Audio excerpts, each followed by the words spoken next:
মোদি সাক্ষাতে চূড়ান্ত হবে ৩.৬০ লক্ষ কোটির রাফায়েল চুক্তি।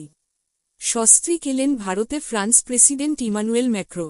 প্রধানমন্ত্রী নরেন্দ্র মোদির সঙ্গে বৈঠকের কথা রয়েছে ফ্রান্স প্রেসিডেন্টের। জানা যাচ্ছে, এই বৈঠকেই চূড়ান্ত হতে চলেছে দীর্ঘ প্রতীক্ষিত ৩.৬০ লক্ষ কোটির রাফালে যুদ্ধবিমান চুক্তি, যার মাধ্যমে ফ্রান্স থেকে ১১৪টি নতুন রাফায়েল যুদ্ধবিমান কিনবে ভারত।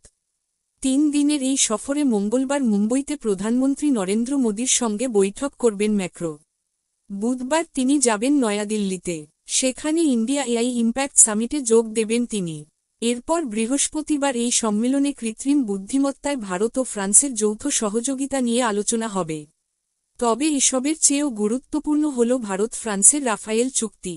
প্রশাসনিক সূত্রেই জানা গিয়েছে, প্রায় ৩,৬০,০০০ কোটি টাকার এই চুক্তি বাস্তবায়িত হলে তা হবে স্বাধীন ভারতের ইতিহাসে বৃহত্তম প্রতিরক্ষা চুক্তি। ইতিমধ্যেই রাফায়েল যুদ্ধবিমান কেনার যাবতীয় অনুমোদন দিয়ে দেওয়া হয়েছে, যার মাধ্যমে প্রথম দফায় ভারতে নির্মিত রাফালগুলিতে ৩০% দেশীয় যন্ত্রাংশ ও সরঞ্জাম থাকবে। পর্যায়ক্রমে তা বাড়িয়ে ৬০% করার কথা বলা হয়েছে মূল্যায়ন কমিটির রিপোর্টে। এছাড়া ১১৪টির মধ্যে ১৮টি সরাসরি নিয়ে আসা হবে ফ্রান্স থেকে। এমন গুরুত্বপূর্ণ ভিডিও পেতে চ্যানেলটি সাবস্ক্রাইব করে রাখুন। ধন্যবাদ।